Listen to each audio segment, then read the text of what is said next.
حضرت سلیمان علیہ السلام۔ حضرت سلیمان علیہ السلام حضرت داؤد علیہ السلام کے بیٹے تھے۔ آپ علیہ السلام حضرت ابراہیم علیہ السلام کی 14ویں پشت میں نبی ہوئے۔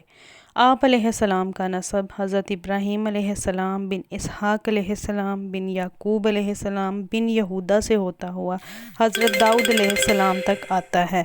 اللہ تعالیٰ نے آپ علیہ السلام کو نبوت اور بادشاہت دونوں عطا کی تھی۔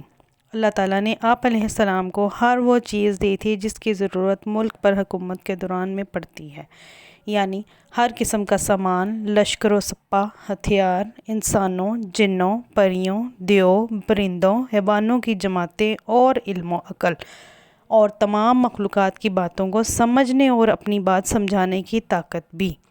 مثلاً آپ علیہ السلام ان سب کی بولیاں بھی سمجھتے تھے اور بولتے بھی تھے۔ مزید معلومات کے لیے چینل کو سبسکرائب کریں، ویڈیو کو لائک کریں، چھوٹا سا پیارا سا کمنٹ کرنا مت بھولیے گا۔ اگلی ویڈیو تک کے لیے دیجیے اجازت۔ اللہ حافظ۔